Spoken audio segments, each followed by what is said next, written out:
arabo-musulmane, que la culture, la tradition elle-même des Arabes se trouve dans le Coran.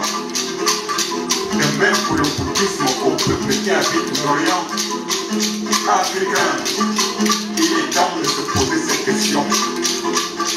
Qui sommes-nous? D'où venons-nous? Où allons-nous? Et c'est quoi le chemin que Dieu a tracé pour nous sur terre? Quand vous révisez le discours prononcé par le roi des Belges et Léopold devant le missionnaire se rendant en Afrique en 1883, vous allez comprendre que l'homme noir connaissait Dieu avant l'arrivée des hommes blancs sur nos terres. Ce roi disait, je cite, le but principal de votre mission en Afrique est donc pour apprendre aux nègres de connaître Dieu, car ces nègres le connaissent déjà. Votre mission est de faciliter la tâche aux administratifs et de protéger nos intérêts. Votre connaissance de l'évangile vous permettra de trouver facilement des textes dans la Bible recommandant aux fidèles d'aimer la pauvreté comme par exemple aimer les pauvres car on nom Dieu et à lui. Insister sur la soumission et l'obéissance. Et éviter de développer l'esprit critique dans vos écoles. Apprenez aux élèves à croire et non à raisonner. Cela m'amène à confirmer que l'Occident est l'accident de notre histoire. Le barat du Kourze, Nzenga vena mwane kama lui en tangan mwana mangana en tangan. Akalana en tangan a tang ini ngezen. Aswe zona zamanga tira nino imba msabo si wana tangan tang. Wangu manjing ya le tang. Bien, waya le tang. Batanga yenze mono dola kwele bongo e morambu indonga bama yumaza mangana te yibalua na mono yamyanga mizanga tamyanga mingana mite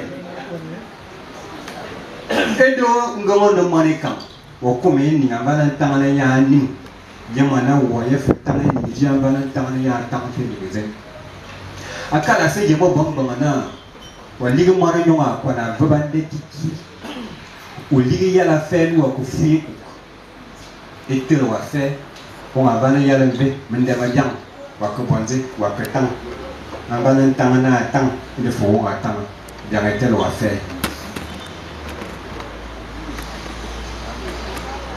yasene maître.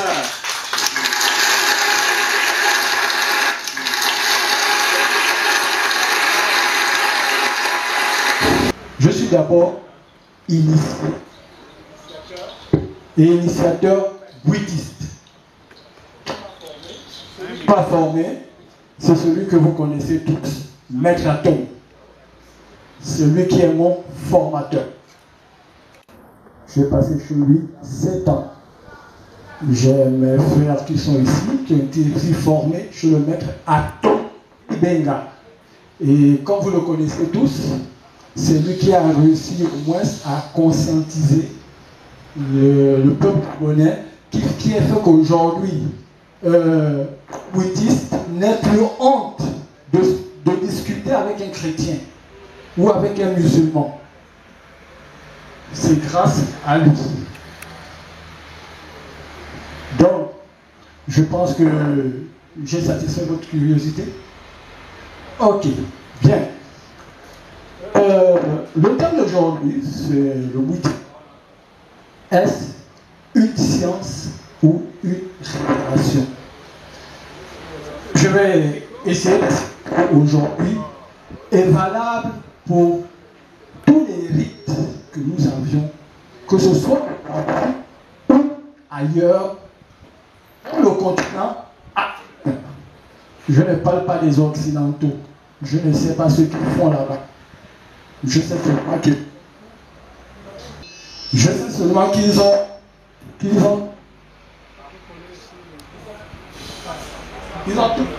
ont tout pris chez nous en Afrique. J'ai pour coutume de demander souvent à mes initiés dites-moi, si une femme vient d'accoucher, tout d'un coup, le bébé est là.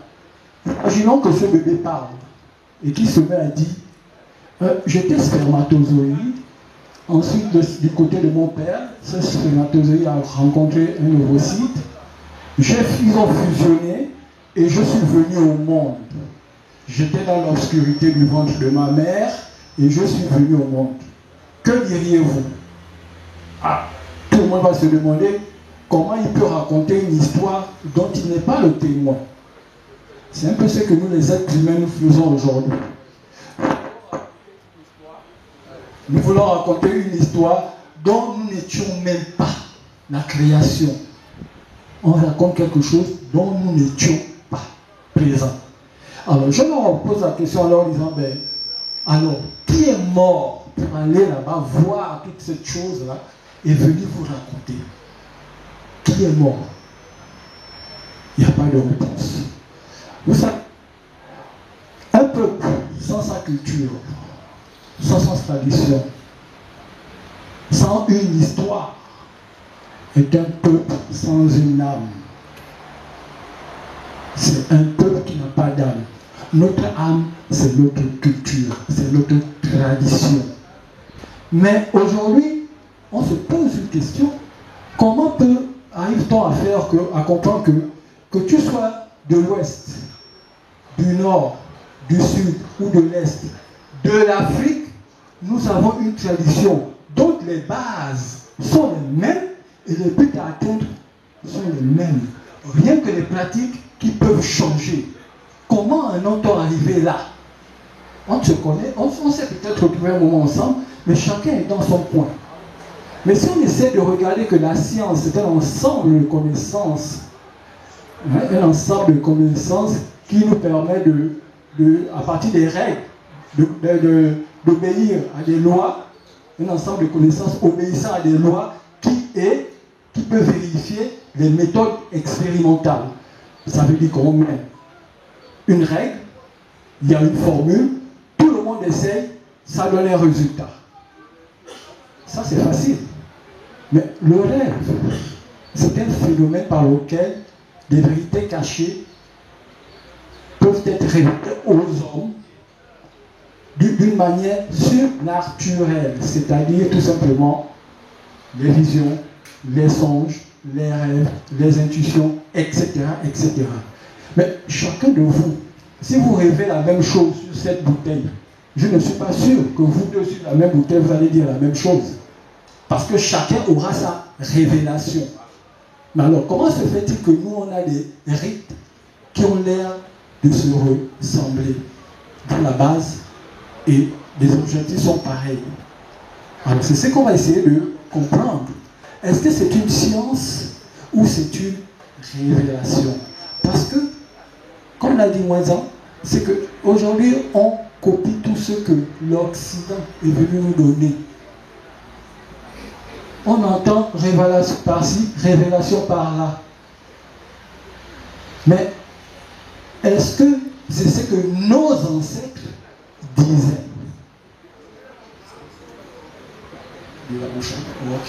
Est-ce que c'est ce que nos ancêtres, eux, ils disaient? On va essayer de connaître qu'est-ce que les ancêtres disaient. Nos ancêtres, je dis le nom comme le vôtre. Parce que ce sont eux qui sont à la base de toute la civilisation. Aujourd'hui, on est tous d'accord que l'Afrique est le berceau de l'humanité. D'accord? Donc, c'est nous qui avons fait, ce sont nos ancêtres qui ont fait la civilisation. Et lorsqu'on demande aujourd'hui, quel est le premier peuple qui a fait un culte au divin? On vous dira, les Africains. C'est nous qui avons fait ce premier culte au divin. Mais alors, comment on a fait pour pouvoir faire un culte au divin? Sans oublier qu'aujourd'hui, si je pose une seule question à certains d'entre vous, quel est le livre sacré de vos ancêtres? Alors que nos ancêtres avaient un livre sacré. C'est pas aujourd'hui où on nous parle de livre, de Coran et de je sais trop quoi, de la Torah. Nous avions notre livre sacré. En Égypte, en antique, on l'appelait le livre à la sortie du jour. Je préfère même encore que quelqu'un me dise le livre sacré de mes ancêtres, c'est le Vêt. je le dis, Bassé. Parce que c'est là où on comprend notre histoire. D'accord? J'essaie de juste poser le décor pour pouvoir arriver à vous faire comprendre pourquoi est-ce une science ou une révélation. Le outil, c'est un rite comme tous les autres. Un rite initiatique. Alors, l'homme, comme l'a dit Simon tout à l'heure, dans son chanson, parce qu'il a dit beaucoup de bonnes choses, de belles paroles. L'homme, aujourd'hui, on est tous unanimes scientifiquement. L'homme fait partie du règne animal. Nous sommes le règne animal. Donc, faisant partie de ce règne, nous avons vécu un moment comme des animaux. Mais suite à notre évolution, on a pris conscience de notre propre existence. Nous avons pris conscience que nous sommes différents des autres, de tous ceux qui nous entourent. Alors, des questions fondamentales se sont posées à nous, comme l'a chanté le frère Moinzan. Mais, qui suis-je? D'où est-ce que je viens? Je fais même quoi ici? Mais après ici, je vais où? Et une question telle que, mais qui a créé tout ça là? Je vois l'univers, les astres et tout, les arbres, mais qui a créé ça? Alors, il fallait à l'homme des réponses. Mais les réponses là, où va-t-il les chercher? Il a commencé à observer tout ce qui l'entourait. Il a regardé, il fait jour, il fait nuit. Il fait jour, il fait nuit. Mais pourquoi il fait jour? Pourquoi il fait nuit? Il se rend compte tout simplement que le jour est donné par un astre que nous appelons le soleil. Mais quand il regarde la nuit, il n'y a pas d'astre. Au commencement, il n'y a pas de ténèbres. Il n'a pas besoin d'aller réfléchir. Il n'a pas besoin d'aller faire une quelconque révélation. C'est là devant lui. La nature est là. Il comprend la nature. Et à partir de là, il commence à mettre des lois. Et à base de ces lois, il fait ce qu'on appelle des rites. Il observe que le soleil se couche à l'ouest et se lève tous les matins. Il se dit, ben, si le soleil se couche, il se lève, et si je considère que ce taxe est le premier être ayant expérimenté l'existence de la vie du Créateur, alors c'est de la même manière que moi si je meurs. Et quand il met une graine sur terre, il se rend compte que cette graine pousse. Au bout de 3 jours, le 3e jour, il a ressuscité du mort. On vous raconte des histoires, n'importe quoi. Mais il s'est dit donc, si l'homme, je peux pas m'enterrer, et je peux renaître quelque part. Aujourd'hui, tous, on sait que le rite, l'un des rites de nous autres Africains, c'est le culte de nos ancêtres. Vous avez chez vous les femmes une manière de vous présenter qui vous ramène jusqu'à Elio. Mais vous pensez que vos ancêtres ont laissé ça pour rien? Je demande souvent à certains frères qui me disent que oh, moi c'est Jésus, c'est Jésus. Je dis ok d'accord, c'est Jésus, il n'y a pas de problème. Tu es fort, oui, présente-toi. Je veux que tu te présentes. Il commence par l'arbre généalogie, il arrive à Elio. Je lui dis mais je n'ai pas entendu le nom de Jésus. Là. Il est où? Est-ce que dans ta Bible Jésus aussi n'a pas son arbre généalogie? Oh si. Bah alors, pourquoi tu veux que c'est lui qui vienne te sauver? Pourquoi? Donc nos ancêtres ont mis tout cela en place. Ils sont arrivés à mettre ce qu'on appelle la royauté. Dans la royauté, à l'Égypte antique, je ne parle pas de l'Égypte pharaonique, je ne parle pas de l'Égypte quand il était déjà à un certain apogée, bien avant l'Égypte antique. Pour introniser le Messou, le roi, on allait chercher des pygmées. Dans tous vos rites, et nos rites, dans tous nos cosmogonies, dans nos mythes, il y a l'histoire des pygmées. Ce n'est pas le pygmée qui a donné en fait l'instrument au Yoruba, au Koro Sila. Voilà. C'est une pygmée. Dans tout, vous partez même jusqu'au sud, on vous parlera toujours d'un pygmée. L'un des peuples a comment faire un rite divin. Alors, on allait chercher ces pygmées-là qui venaient pour, avant d'introniser le roi, il initiait d'abord. Il lui donnait une substance que vous connaissez tous aujourd'hui qu'on appelle Ibora. L'Iboga, Ngobé Namanongo. Et ce dernier absorbait, allait sur le plan spirituel, comme on dit vulgairement, voyait un certain nombre de choses, prenait conscience de leur mission et revenait. Et essayait d'accomplir sa mission. Mais ce bois sacré-là, qu'on appelle Iboga déjà, comment ça nous est parvenu? D'où ça sort? Ce bois sacré en Égypte pharaonique, là jusqu'à en Égypte pharaonique, il y avait deux entités, deux divinités. L'un qu'on appelait Bes et l'autre qu'on appelait Djibouti. Djibouti, c'est un babouin. Bes, c'est le pygmée.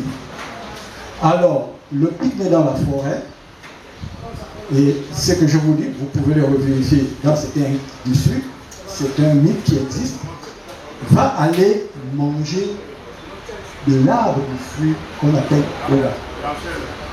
Et le pygmée qui va voir ça, va essayer, va se rendre compte que ça lui donne des visions. Et il va garder jalousement cette plante, secrètement, pour pouvoir initier les futurs rois. Au fil du temps, il va transmettre cette connaissance à un peuple appelé les Apindis. Les Apindis vont le transmettre ici. Ce sont les Eshira. Ensuite, c'est ce qu'on appelle aussi le Bouti d'Issumba. Ensuite, ils vont le donner aussi au Tsoro. D'accord? Les Tsoro font ce qu'on appelle le Ndea. C'est le deuxième dans l'arbre généalogie. Le Ndea va donner au Pouvi et au Vungu et aux Okane, etc. Donc, c'est comme ça que ce rite va commencer à sortir. Maintenant, revenons à ce que c'est. Qu'est-ce que c'est étymologiquement? Je ne dis pas que je vais expliquer ce que c'est le bouti. Une explication philosophique, tout simplement. Le bouti, philosophiquement ou étymologiquement, qu'est-ce que c'est? Nos ancêtres, d'accord, de l'époque pharaonique et de l'Égypte antique, pour mettre ce qu'on appelle aujourd'hui, je n'ai pas peut-être utilisé des diapositives, ils appellent ça hiéroglyphes, des Medou Néter. Moi, je n'aime pas le mot de Medou Néter parce que ça ne veut rien dire. Moi, j'appelle ça Medotare. C'est ça le nom. C'est pas Medou, c'est Medotare. Moi, c'est comme ça que j'appelle ça. Maintenant, qui va appeler ça comme il veut, c'est son problème. Bon. Allez. Parce que mon ancêtre a dit Taré, tu lis, et c'est ça. Donc, il a nos ancêtres ont dit Medotare, une abeille. D'accord? La racine consonantique de cette abeille, c'est BT. C'est comme ça que nos ancêtres écrivaient. Ensuite, il fallait vocaliser. Vous vocalisez, l'autre va venir maintenant dit Betty, Biti, Kibweki, Bati. Nous avons eu le mot Bouiti. Donc, mais pour les ancêtres ont-ils mis le mot Bouiti avec un signe de l'abeille? Tout simplement. Parce que lorsque un abeille bourdonne quelque part, vous ne le voyez pas. Mais vous pouvez prendre conscience de sa présence en entendant son bourdonnement. Et il va bourdonner comment? À peu près.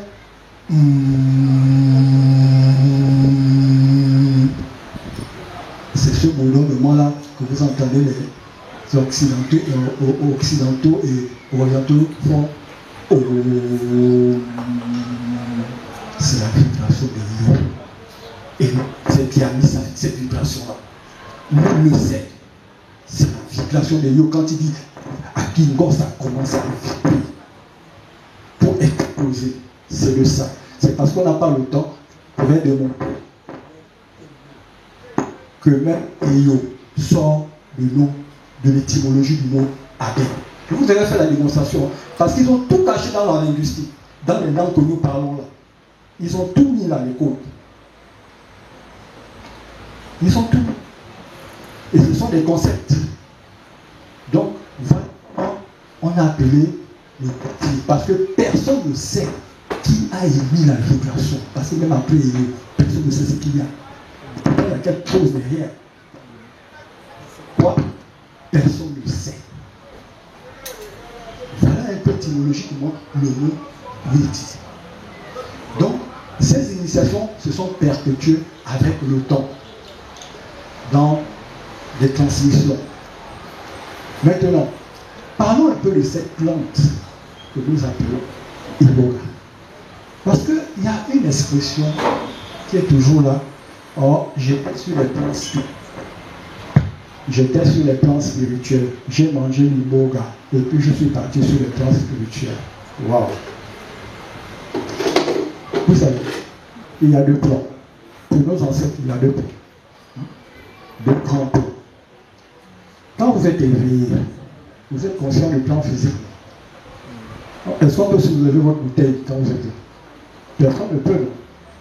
Mais lorsque vous partez dormir, le sommeil est déjà une petite mort.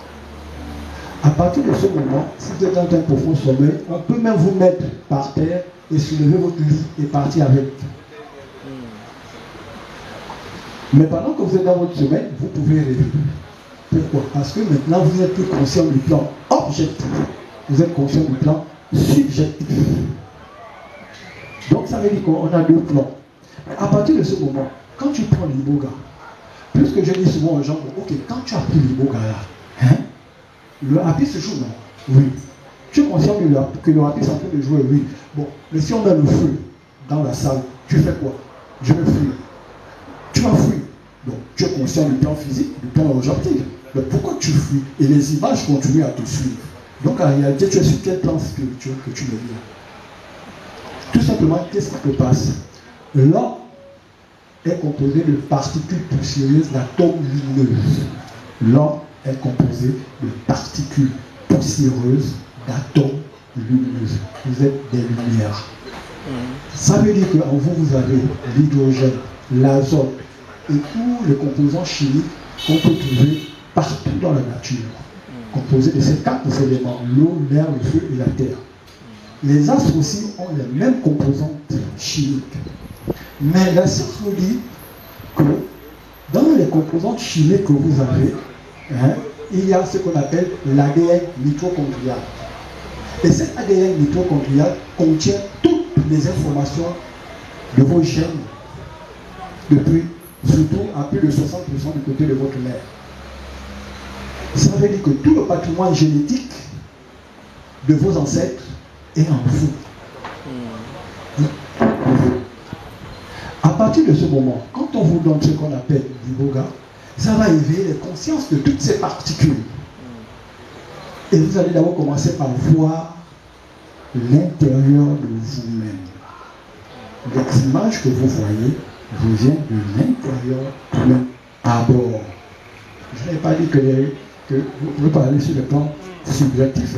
Vous êtes aussi connecté parce que à partir de ce moment, quelqu'un peut parler aux États-Unis. Vous êtes capable d'écouter, l'espace et le temps devient infini, devient réduit pour vous et devient inexistante. Mais vous voyez d'abord l'intérieur. Pourquoi? Parce que quand vous faites votre arbre généalogique qui vous ramène jusqu'à Hello, c'est une chaîne. De la même manière que l'intensité divine qui s'est détachée de Hello pour créer la généalogie de votre descendance, il a prévu le retour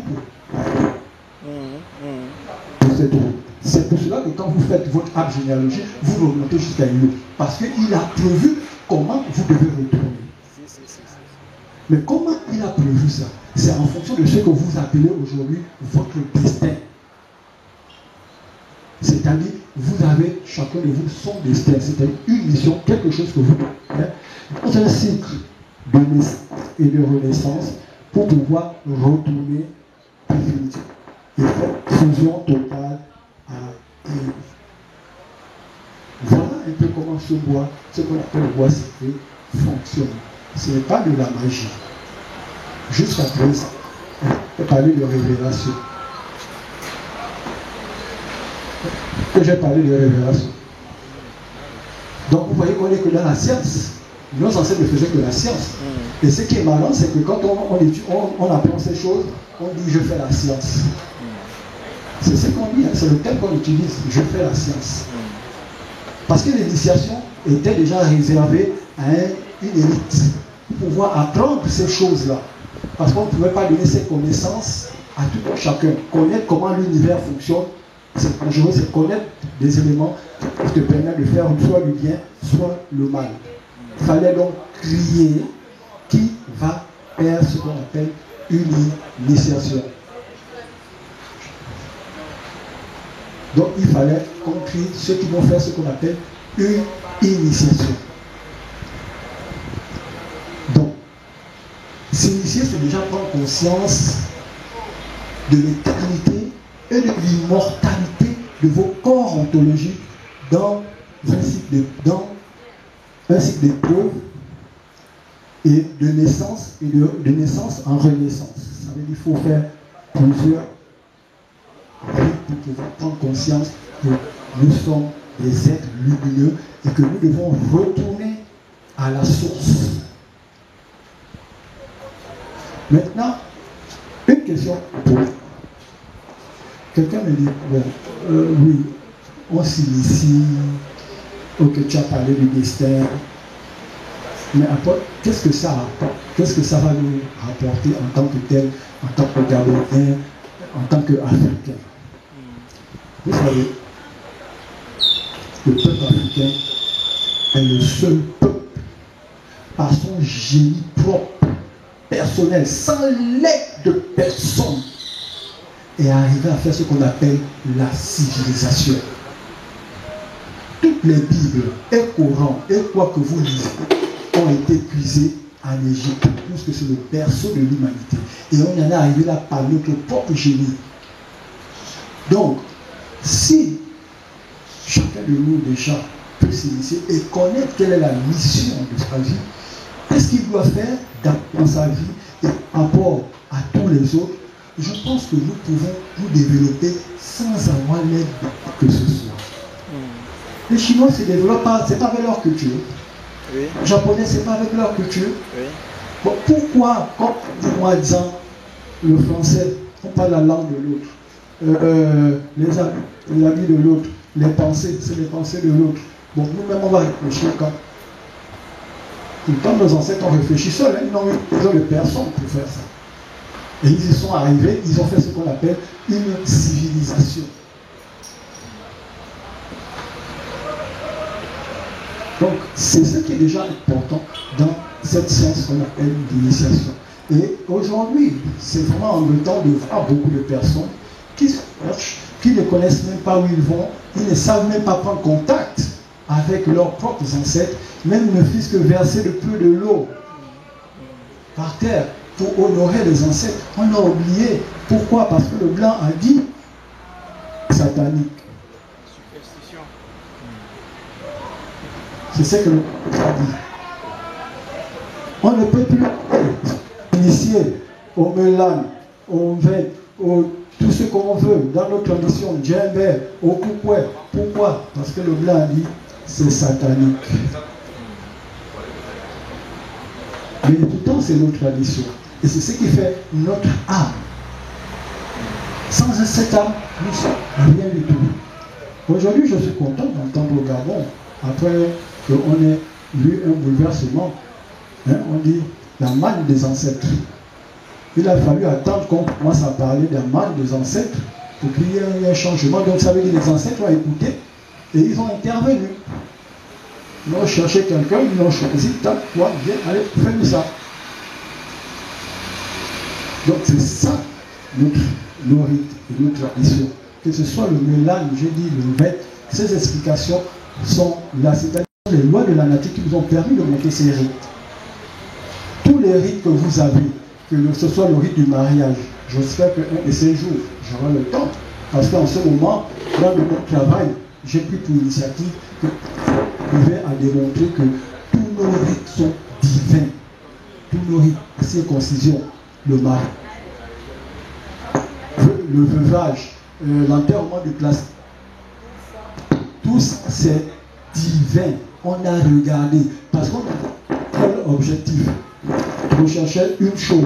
Comment on va s'arrimer avec le cosmos?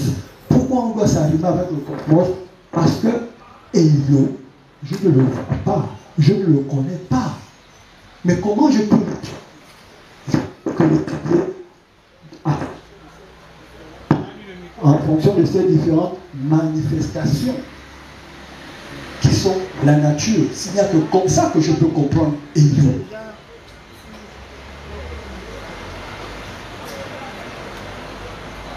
Donc, frère, c'est succinctement ce que à vous exposer.